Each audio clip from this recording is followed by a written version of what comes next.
Hey everyone, welcome to So-Called Normal. I'm Mark Hennick.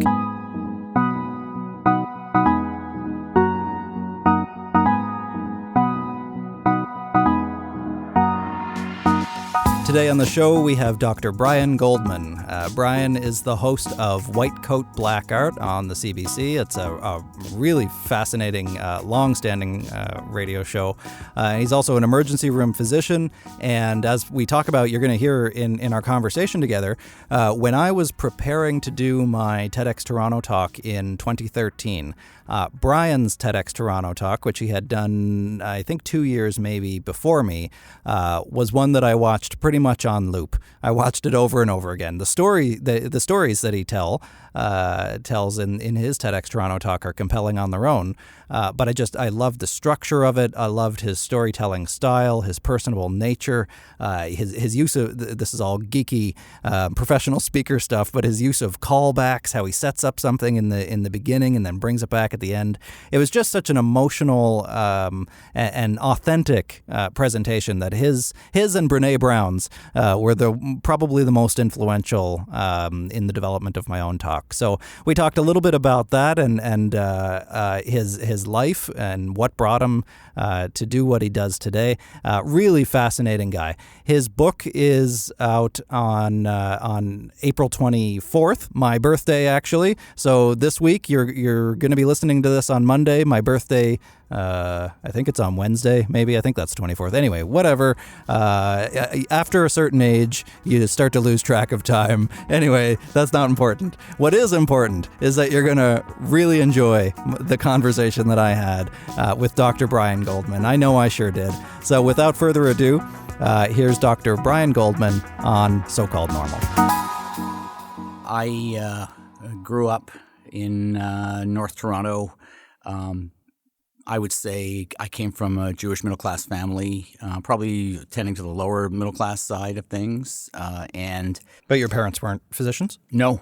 First doctor in the family. I guess on my mother's side. On my father's side, I had two much older cousins, one a family physician, one a neurologist. Mm-hmm. So basically, grew up in Toronto, overachiever.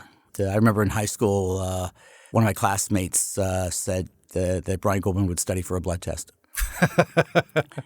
So why? What do you think? Were you trying to impress? Was this an expectation of your parents, or was it just your personality? Complicated question. A lot of therapy. Complicated question.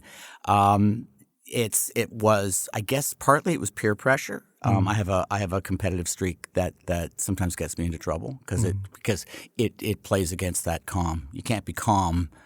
Well, I can't be calm when I'm in the midst of my competitive streak. Right. So, what makes me run? I don't like to be an also-ran. I like to be noticed. Mm-hmm. I guess that's it. I don't have to finish. In fact, I'd be scared with the pressure of having to finish first all the time. Right. It's interesting. I've never thought of it that way. I've never identified with the people who get the gold medal, right. Who finish first, in medical school.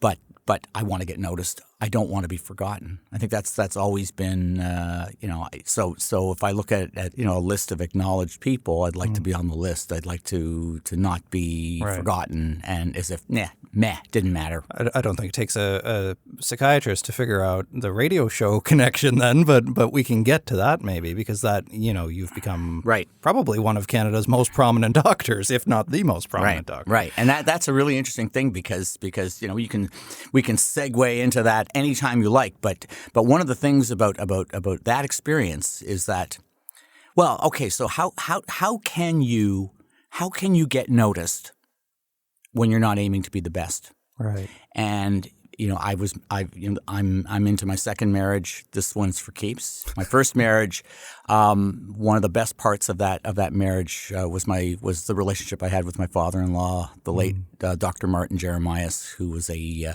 urologist of some note in Hamilton, and he had these came from Hungary, Hungarian Jew, had these lovely aphorisms. The most important ones he left me was, if you can't be the best, be different. Right. And that was That's great advice. That was my and that's been my mantra all the way through. So hosting the radio show, I became the emergency physician who hosts the radio show, Right. who has this other major interest. Now I'm not the only one. No, sure. There are plenty of physicians who do other things and do them quite well. Right. But well, let's go back to that a little bit then. So you go off to med school first at least on your mother's side of the family, to do that. Yeah. Here in Toronto, you went to? Here in Toronto, went to U of T, University of Toronto, and to be candid, I think I went into medical school certainly not to save the world and not to cure a disease that killed a member of my family, but rather because that's where the smart kids went. I was driven to succeed, but I wasn't driven to a particular purpose. I was probably more oriented to the arts, to writing, to English. Yeah. Maybe I could have been a screenwriter. I could have been a writer of fiction. If I worked hard enough, I could succeed in math and the sciences. To me, it felt as if I had a choice. Mm-hmm. I remember there was a friend of my parents who used to call me, when I was 10 years old, call me the lawyer. What does that mean? The lawyer. Oh, the lawyer. Oh. The lawyer. Yeah, that was his accent. He called me the lawyer.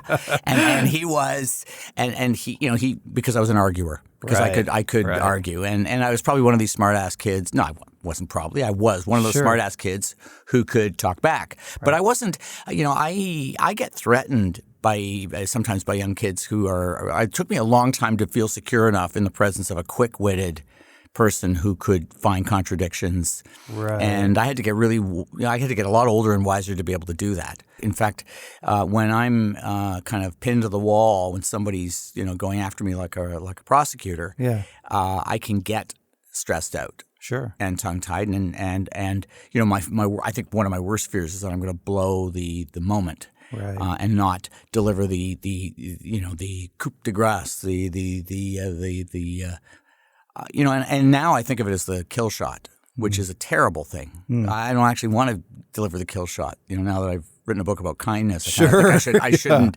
And you know what? It didn't suit me, and I didn't enjoy it.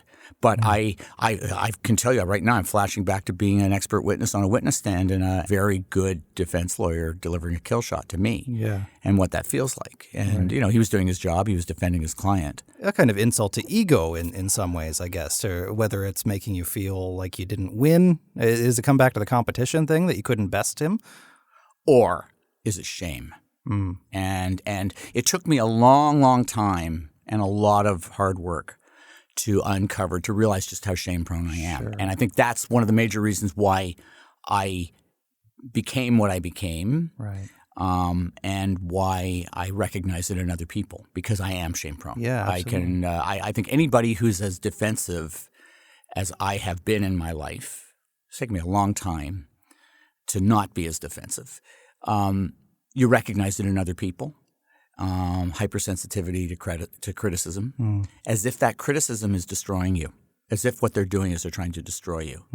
And I guess some people do. In the culture of medicine, there are people who are absolutely trying to destroy you with a line, and they for whatever purposes they have. But I had to realize my own shame-proneness, right? And that was becoming a physician and discovering that as a human being I could make mistakes. And I'm relating so much to what you're saying, and I always just blamed it on my Irish Catholic parents. But did you ever spend any time blaming it on your Jewish parents that you felt all this shame? Not until last night. and not until I just said so. No, not until literally, really? One of the things about Twitter that's wonderful. I mean, there are lots of things that aren't so wonderful, but one of the best things about Twitter is that you get the wisdom of the universe, right? Just coming back at you. Right. And a man who I have immense respect for, one of the people I follow, he follows me. He is a recovering alcoholic, and we got into this wonderful conversation about shame, and it was all based on, I did a column for CBC Radio, why do patients lie, and it's a hot button topic because first of all, disclaimer, I lied when I was growing up. And I can tell you today, if I'm confronted, I lie. Right. Because I don't want to be shamed. I'll do anything to duck out of that. Yeah. When I was 8 years old, I was confronted. I had a hole in the crotch of my pants, and my white underwear were showing. And when I went to gym class, I realized it, and I was on the verge of being mocked severely for that if I pranced around the room. So I cowered in a corner, and then the teacher noticed, and she kept motioning me, come, do this, and she saw this as disobedience, and so she stopped everything and schlepped me to the middle of the room, where I could either tell all my classmates, tell her that I had a hole in the crotch of my pants and my white underwear were showing, and I could tell everybody why I was so ashamed, or I could prance about and show everybody why I was ashamed. And what did I do? I stuck my tongue out at the teacher. So I'm always looking for door number 3. Right. I'm always looking for. I don't like it when an angry, stern person confronts me. I'm basically a good person, and I just don't like it. I can tell you when I get stopped by a police officer. Same thing. Yeah. Customs. It's the same. The authority figure who, it's as if my worldview is I won't be able to talk my way out of it. So then all of these things, and for some reason, I don't know why, I wasn't entirely prepared for you to be so candid, but it's great. Be a mask. Well, I was going to wear the mask. What's the point? Well, and this is it. So you talk to a lot of doctors, and I have both in my career, and I think of it as a career as a patient of the mental health system when I was a teenager, and then later on working in advocacy and trying to understand the system better. You get used to doctors being a certain way, carrying that authority, and really, not your whole shtick, but a lot of what you've done has been dismantling that. And, yes. Yeah. You've mentioned shame, and one of the main reasons I wanted to have you on the show was because when I was prepping for my TED Talk, for my TEDx Toronto talk, there were 2 other talks that I listened to on loop that inspired me. One was Brene Brown on shame, and the other was yours. Thank you. It was an extraordinary story that you told, this idea of being asked if you remember this patient who came in. Can you share a little bit about that for those who haven't heard it? The 3 worst words that an emergency physician will ever hear are, do you remember? And it's funny because nobody ever said it to me, but if you say it to other people, they just sigh and they just slump because we provide episodic care, which means that in the emergency department we provide care to patients we don't know. We don't know their backgrounds. We don't know if they are hypochondriacs, if they exaggerate their symptoms.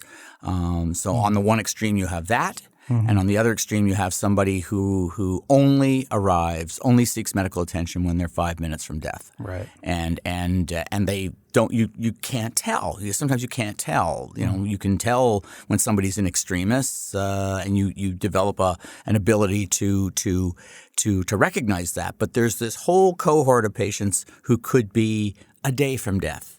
They could have they could be basically okay, but you don't know that there's a time bomb in their head. They're sort of not complaining of the headache. It's the burst aneurysm. It's not the migraine. It's the burst aneurysm. It's the sentinel leak, a little leak of blood. That's your best shot to find the aneurysm and clip it. Or get the neurosurgeons to clip it before they die, before they get the big bleed where they're just going to have an intracerebral hemorrhage and it's going to be a disaster and they're going to die. Or they're going to be so brain impaired that that their lives will never be the same. Their families will never be the same after that. And we get all kinds. And we see them. We treat them. Patients don't know how to describe their symptoms. They don't know the vocabulary that we have. It's all written nice and neatly in the books, and then you go out and practice and you discover patients don't talk like textbooks. Well, and you had one of your previous books was on doctor jargon and lingo. I think the one that stood out, I think it was from your book, Pumpkin Positive. Was that from your? Oh God, well, that's British, and they are the Brits have way more slang than Canadians and even Americans. They are wicked. They destroy you with words. Yeah, and anyway, so the idea is that you see the patient, you provide your best advice, and you're bringing your experience to bear. You may have problems in the system where you want to order a test and it's hard to order it because you have a cranky radiologist and you've already bothered them twice before. You don't want to call them again for yet another CT scan. So your mind starts to play cognitive tricks with you. We all make these cognitive errors, and I didn't know. We didn't know a lot about those at the time. long before I did the TED Talk. Right. And then, you send the patient home, and then, you go away, you think everything's okay, and then maybe 2 days later you come back for your next shift, and a colleague says, or a nurse says, "Do you remember that patient?" And so in the TED Talk, I described it, and the do you remember is I've yet to have a do you remember experience that goes, well, he's so happy with the way you treated him, he's donated $1 million in your name to the hospital. It's usually because they came back. On that was the impetus for not only for my TED Talk, because I wanted to describe the experience to other people, but also that was the impetus for White Coat Black Art. Right. I wanted to pull back the curtain and get colleagues to talk about that do you remember moment. Yeah. Your CBC CBC radio show. Yeah. And Bruce Campana did it. He talked about a man with autism spectrum disorder, who was about 30, developmental delay, living in a group home, and would periodically come to the emergency department complaining of constipation. And he described him as a flailing man, screaming, and with his attendants, and the nurses saying, "Can we just give him an enema and get him out of here?" And they did that. He did that. And then he came back for his next shift, and the do you remember was that he had died of a ruptured appendix. He had appendicitis. And this is the stuff that keeps us awake, Sure. And when it happens, and I described that in the TED Talk, this feeling of, I can't even describe it. You can't sleep, you can't eat. You are, it took years for me to find the vocabulary of shame, which I didn't have in that TED Talk. Brene Brown talks about it. Now I know all about it. Right. Now that I know it, I see it. That's what I was describing. I was describing that abnegation, that desire to have a big hole open up in the earth and swallow me up. Right. And I had no thoughts of suicide, but I did have. I didn't want people to see me. Sure. This disparity between what you did and what you think, or what you should have done, or what your morals are, or what is it? Oh, well, I described the mistakes I made with the first patient, with that patient that I described in the TED Talk, which is the one that's indelibly in my mind, a woman in her 80s who I saw. I was the resident on for cardiology. I saw her in the emergency department, treated her congestive heart failure, and sent her home without talking to my staff, without clearing it with my attending. I did it despite the fact that I had doubts, and I even asked a nurse if she thought it was okay, which should have been an indication to me that I wasn't sure of myself. And I sent this woman home and went to do my other things in the hospital, and at the end of the day, my instinct. I walked out of the building in a completely different way. I walked through the emergency department on my way out instead of the shortest route to the parking lot. And a nurse said, "Do you remember that patient you sent home? She's back." And she was near death. And she died about 10 days later in the intensive care unit. It was a horrible time. I can only imagine what a horrible time it was for that family. The look on the attending's face when he asked me what happened, like he flinched, like this look of pain when I told him. And he, I said I wanted to talk to the family, and he said, "No, I'll take care of it." And he did, which was not good for me. I needed to own up to it. Did you ever end up talking to the family, or how did you reconcile that? I didn't. Yeah. I didn't reconcile it. I've carried it with me to today. The best I can do is talk about it. Right. It happened a long time ago. Sure. And we're talking 30 years ago now. But it stayed with me. And at that time, in the culture of medicine, I think there's this belief that the person who did it, showing their face, would somehow make things worse. It's a different time. Today, in the intervening years, I've learned the value of an apology. Right. That very often families, people just want to know what happened. They don't want to be told. They don't want to be given the "we did our best" and just this wall of rationalizations coming up, and instead of, and they feel as if they've hit a brick wall, and to them it's like a second trauma. Right. The first trauma is what happened, and then not knowing what happened is the second trauma, and being isolated.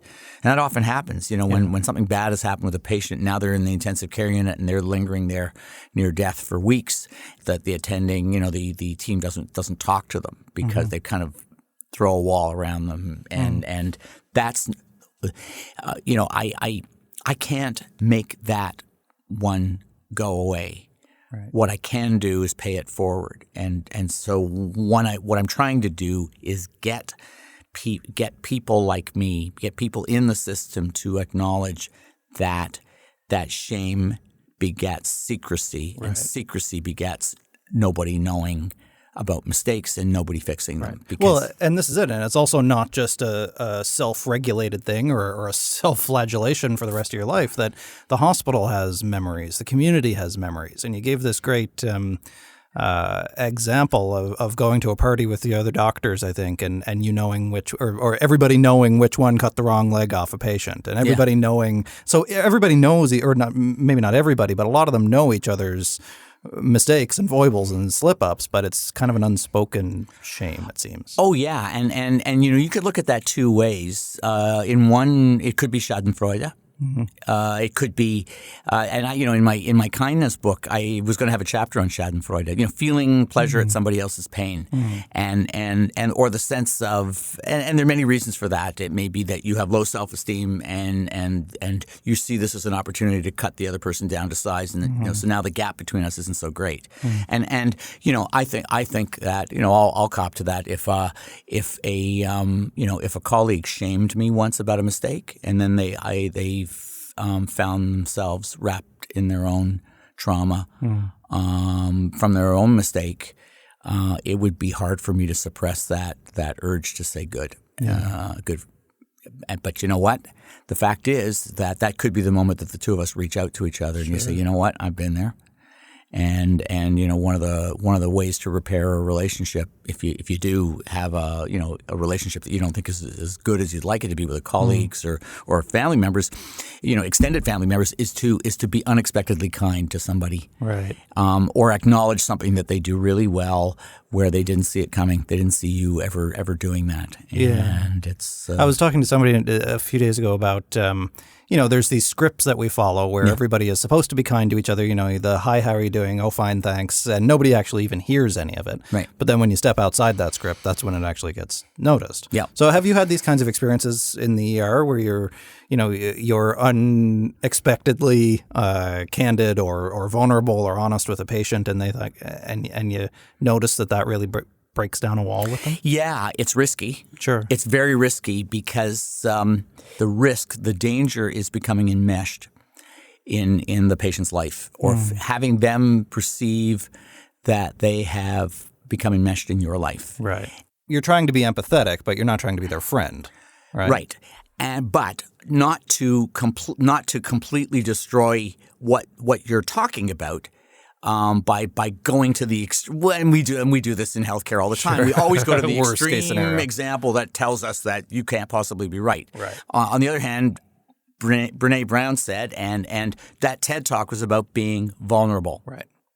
And when I'm vulnerable, it's the riskiest thing that I do, especially in healthcare, because in the healthcare culture, because if you are vulnerable, you may get a kill shot. Sure. On the other hand, if you're vulnerable in the right time and place, certainly with patients, they may understand that the leap that they may have to make, the chasm they may have to cross, the mountain they may have to climb, that is, may not be as impossible as they thought it was. I'm thinking right now of a young man who came in as the identified problem, and he was, he was in a young family under stress. They had 3 kids. He and his wife had 3 kids in very short order. They were all under the age of 5, and they were having financial stress. And it was it would have been so easy to just identify him as the abusive partner, and he had been somewhat physical. I don't think there were any severe injuries. That doesn't matter. It's still not right. Mm-hmm. And I made a connection with him. Mm. I treated him as a human being, talked about, gave him space to talk about the stresses that he was under. Mm-hmm. And the sense I remember from that encounter, the sense that his life had lined up, that too many ducks had lined up too quickly, too many kids, married. Like, in fact, the first child he got married after his wife got pregnant. Mm. And you got the feeling that there might be some regret there, that they'd gone far down a road towards, now they have this family. We have a complete family now. And I'm not sure that this was the life that I ever intended for myself. Right. And you should understand that the details that I'm talking about are not the kinds of details that emergency physicians usually get. Right. In the context of an emergency visit, it's usually, do I need to? Are there injuries? In that case, are there injuries I need to treat, or are you suffering from a mental health condition for which I have to consider putting you on a form? Right. He wasn't. He was, he was compos mentis. He wasn't intoxicated. But this is increasingly common. I mean, the emergency room is almost the frontline treatment for mental health crises. Oh, yeah. Oh, it is. Absolutely it is. Because there aren't a lot of other available services in real time that are effective. Right. And it's not just them. It's teens, teens especially, young adults. Life is complicated. I think there's chronic stress, time pressure, fear of missing out, all kinds of stuff like that. One of the things that you hear pretty consistently from mental health patients of the mental health system is that they feel that service providers, that healthcare professionals, are the most stigmatizing. Now, you would think that people who work in the healthcare system would have an empathetic understanding of what people are going through, but that's not really the case. And the way that I've rationalized it in my mind is that, everybody just wants to get home to their kids and have dinner, and so they categorize and they work through, and somebody's in for the 7th time, and that's the frequent flyer, so it can't be anything this time, and then a tragedy happens. Right. We hear about this all the time. Mm-hmm. So how do you? I mean, you must have encountered, probably still do encounter, people who are suicidal and mental health crises all the time coming into the emergency room. How do you break out of that script? How do you be the one who gets that connection with them when it's so easy to not? Well, and then how do you do it in the amount of time that we have to do it, which is not a lot. And although as I said in my book, In the Power of Kindness, I don't think you don't need a lot of time. Yeah. To be empathetic, to establish a connection, but you must be free of all the other pressures at that moment. You can't have 5 competing demands and be empathetic. Right. Which, that sounds like kind of a tall order, though, for very tall. Somebody working in an emergency room, right? Okay. I think experience is a good teacher. Sure. I think you have to run the risk of saying things like cut the bullshit. Mm. Almost every emergency physician goes through the experience of doing assessments and assessing a patient who talks the talk of suicide and sending them referring them to the psychiatrist, who then sends them home. Right. How did that happen? Right. And we have these two competing views of healthcare, of how we assess patients and treat patients. One of them is establishing a connection, and it's a unique connection, realizing that all patients are different. That's on the one extreme. On the other extreme, it's the algorithm. Right. This is how you do it. Do the blood test. Bang. Yes. Blood work, routine blood work, ethanol, salicylates, Tylenol level, urine detox, urine drug screen, and if they have a head, if it looks like they've bumped their head, get a CT scan of their head, and then send them to the psychiatrist, and then they'll do the assessment. This kind of cookbook approach, and I must say, some of my colleagues probably don't find that dissatisfying at all, but because they package and process the patient and away they go, and put them on a forum. People routinely in all psychiatric facilities have really negative experiences sometimes. Of course they do, yeah. And that's why peer support workers are so important. Yeah, and by the way, newsflash, if I didn't host White Coat Black Art, I would never have heard about peer support workers. Right. And it's interesting because my colleagues don't relate to the fact that I host White Coat Black Art. Oh, really? So I wanted to talk to you about this. So what's that like then for you, being such a prominent public figure, a public intellectual, and then still being a working physician? It's increasingly challenging. Really? I would say. I certainly, patients recognize me and families recognize me, and so I have to compartmentalize that. And I'm operating as a physician and I'm acting as a physician, and I try to, I very quickly show them that this is the Brian Goldman physician version. And on the other hand, I couldn't host the show if I wasn't steeped in the culture of modern medicine because I would be out of touch. And if I'm out of touch, it's going to be very hard to host that show. You've spoken very candidly of many issues and critically but I think constructively of the healthcare system and of physician culture in particular. Have you received any kind of blowback from that, from your community? Yeah, occasionally, but usually in medical culture, it's we handle that with silence. We never say a word, right? But we just keep the thoughts in our mind, and I think that there is a gap. The gap is that. I think that a lot of healthcare professionals are perfectionistic, and I think they're perfectionistic because they have this core of shame proneness. And a lot of people are people might listen to me saying that and saying he doesn't know what he's talking about. No, but there's a couple of hospitals here in Ontario, through the Ontario Hospital Association as well. They've done some work on this, looking at the zero suicide movement, striving as they did in the Henry Ford Health System, I think, in the States, to have a zero suicide rate in their hospital system. Some physicians have pushed back against that because it feels like it's you would think on the one hand they're perfectionists, sure, but then on the other it feels like they're being accused of failing, or it's setting them up to fail, even though it's an aspirational goal. So you can kind of see both sides of what you're talking about there. And anyway, I think that shame proneness is an underlying feature. Right. An underlying characteristic. And and by the way, I need to answer this question. Is shame genetic? Yeah, it can be. And that back to that Twitter follower who is a recovering alcoholic who said he thinks it's genetic. And I remember, I think my mother was very shame prone. And I think my parents were both shame prone. I think I got a double dose of it. Right.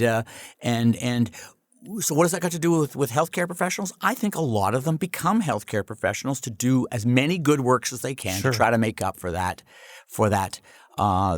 one mistake they made when they were younger, or that feeling that they're not good enough. And what I'm talking about are people who never say no to another request to be on a committee, to do another research project, to do another special project, and they are I've been a collector, like a vacuum cleaner collector of aphorisms and phrases about this all of my life. People who are known not as human beings but as human doings, right? Who are just known for all the things they do, right? But I wonder how they feel in the middle of the night. What wakes them up in the middle of the night? Do they sleep soundly? Do they sleep like a baby? I don't. I haven't slept like a baby for ages. Right.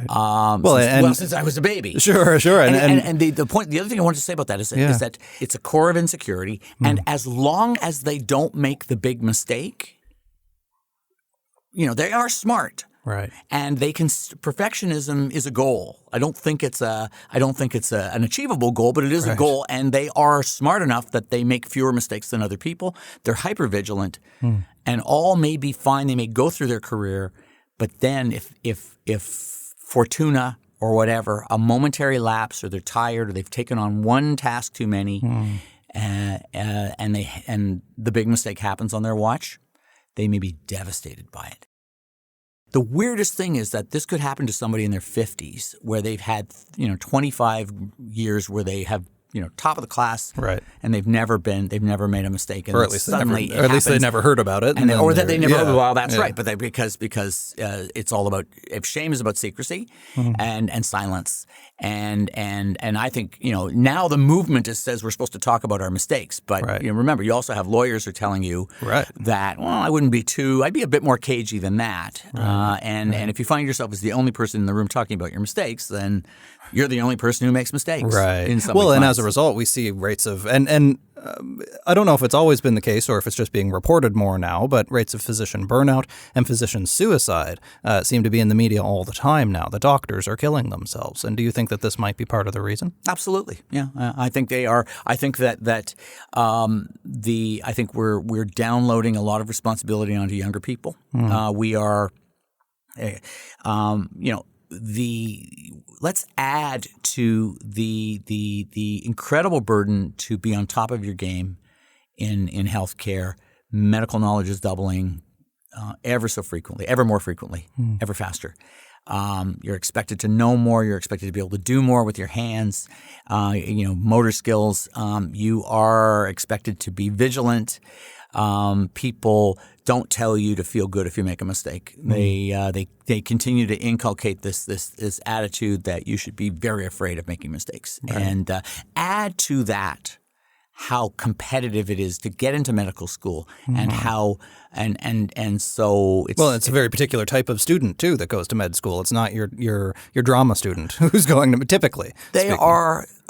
overachievers, right? And I don't think I could get into medical school today. Interesting. And they are overachievers in a very big way. To me, I concentrated on my studies and I had good marks, but they have good marks are a given. Right. That's the basic that's that you need. That's vanilla. Yeah. To add to that, research projects and good works that you've done. Maybe you've helped build something build a clinic in a developing country. You've worked elsewhere, and this is supposed to be, I guess, instead of lived experience. McMaster still wants people who have had lived experience, who've done other things, and which I think is a marvelous way. The movement to bring arts, humanities into your early training. I think that's also helpful as well, though I think we need to see a bit more evidence. That's the kind of thing that might have been part of the curriculum 120 years ago, and now there's just no room for it today. But now you have, it's almost like survivor guilt that somebody has aspired to get into medical school. They're an overachiever. All they know is overachievement. Right. And whammo. They get these responsibilities and they discover that they could, orchestrate their career, tickety-boo, everything goes the way they want it to do, and then they discover patients aren't like that. Right. They don't talk like that. Yeah. They don't spit their symptoms out, just as I talked about with my own mistakes.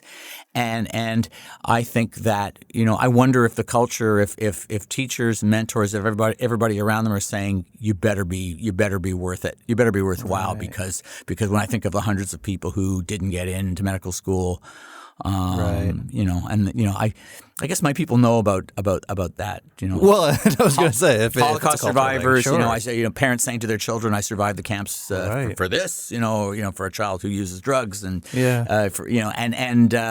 so I think that to me, all that pressure, puts younger people at greater risk of burnout. I also think that. I think there's a lot of talk in medicine about, once you get into practice, about money being the symbol of, like, income being the symbol of your self-esteem and self-worth. Right. And I think there's a lot of grumbling physicians, particularly in underserviced areas, rural, remote areas, that I think may be getting the message that unless I'm getting increases from the government and I'm being this is worthless. Right. And I'm struggling and I'm not being paid what I think I should be paid, and that's part of the dissatisfaction I think that goes into some of what you're seeing. Sure. And we haven't talked about exposure to trauma. Sure. So the vicarious trauma that people must experience, or even the direct trauma of experiencing somebody who's going through these kinds of things that you see in the emergency room. How do you actually release that from yourself at the end of the day? Well, and let's talk about when a patient dies, and let's put things in perspective. It could be worse.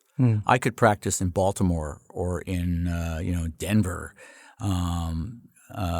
They refer to Denver General as the gun and knife club. Really? The ER there because of violent crime. Sure. Imagine if once every other shift I had to tell a mother that their teenage son had been shot to death. Right. Like I can tell you that, I've had, fortunately, a handful, more than a handful of families that I've had to tell that a loved one has died, and when it's been unexpected, sudden and unexpected. Right. And there's a way to do that. Right. I don't think we're taught how to do that. Do you- Maybe they're taught how to do that today, but I wasn't taught Yeah. how to do that. And I can tell you that it takes a lot out of me, and yet I have to run and see the next patient. Sure. So do you numb against it eventually? No, I've gotten better at it. Yeah. No, I received some very clear feedback from somebody about that. A patient or a colleague? No, a patient. Really? Yeah.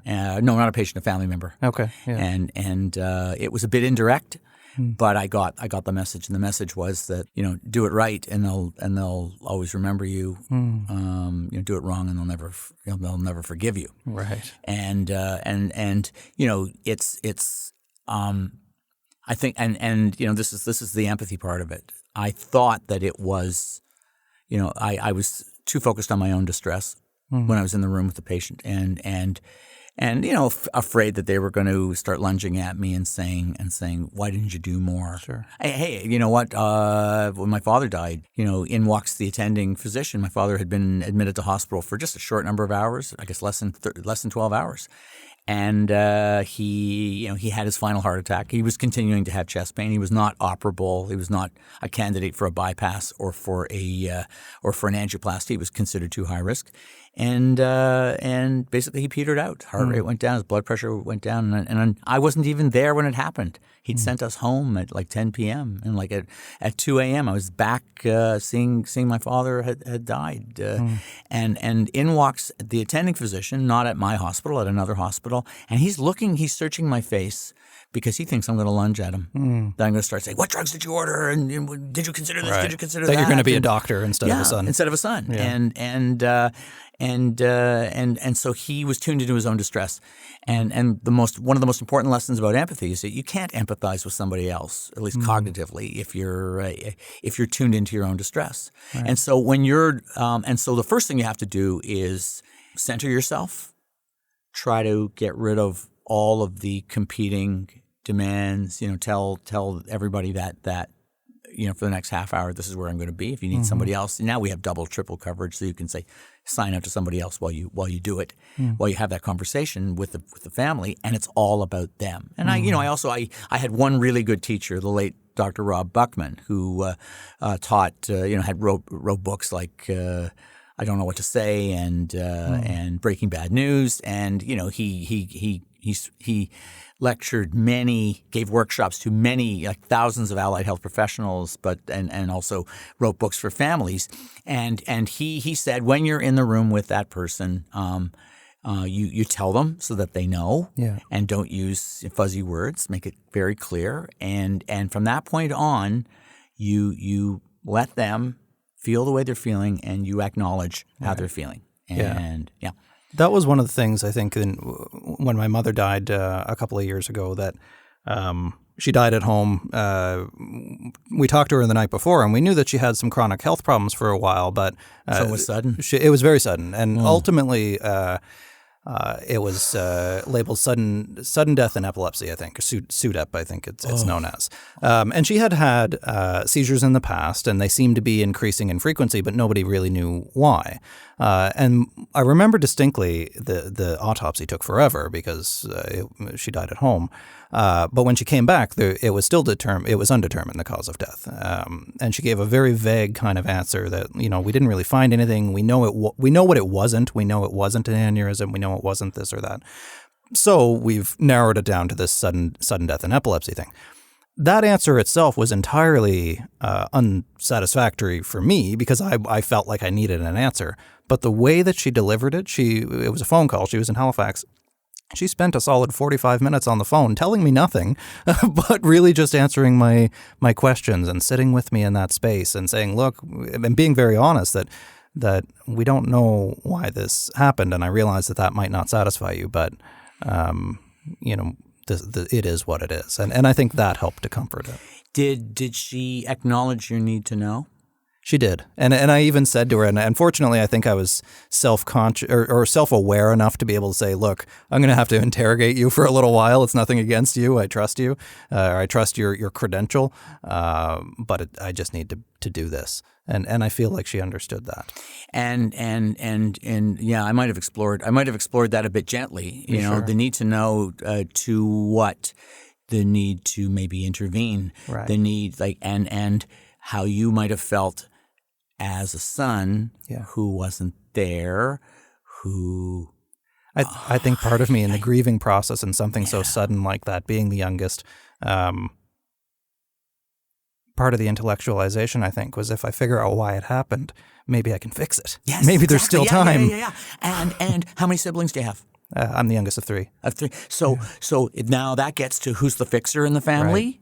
You know, who the roles of the different siblings, and you have to get to know somebody enough. And you can imagine what it's like to be breaking this news without knowing any of that context. Right. When you're talking to a family, you better be a very quick study. But your only hope is to totally focus on them and to notice things that they're saying and acknowledge them, because at the very least they have the right to feel the way they do in that horrible moment where their life is changing forever. And to give them the time, to not look at your watch, to not sound like you have to go, just to be there and present with them and give them the time. So you asked, how do you deal with it? Yeah. By learning how to deal with it in that way, you can turn it into a more constructive experience where they remember you fondly. Yeah. Even though they remember that you were a nice person, that you didn't make them feel worse. Yeah. And so that, because one of the things I said in my book is that if you're unkind, you know it when you walk away. Right.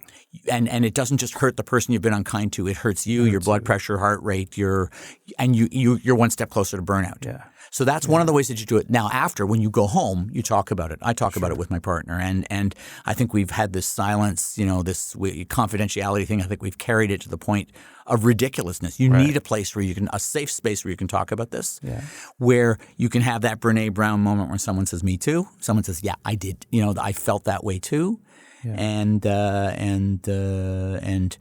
you need to run. Meditate. You need to take negative feeling. You need to forgive yourself. I had a faux pas. I did my annual yahrzeit. That's where you say Kaddish again. You're a mourner one day every year. And I remembered afterwards that I had said one blessing wrong.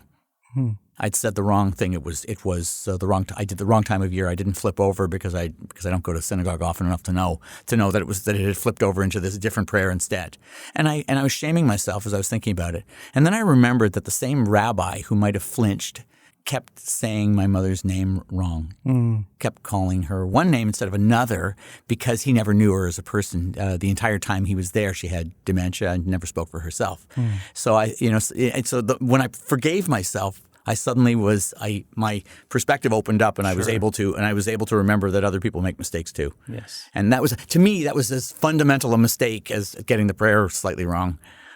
Getting the woman he was supposed to be. I was there for the anniversary, the Jewish anniversary of my mother's death, and at the moment when we have this glass of scotch and we hope that her soul, her eternal soul, her neshama will rise higher and higher. He got her name wrong. Oh, he got her first name wrong. Kind of interrupts the flow, doesn't it? And I didn't point it out to him. Sure, I was kind to him, and I think he was kind to me too. Yeah. So I know you have to go. What's the name of the new book?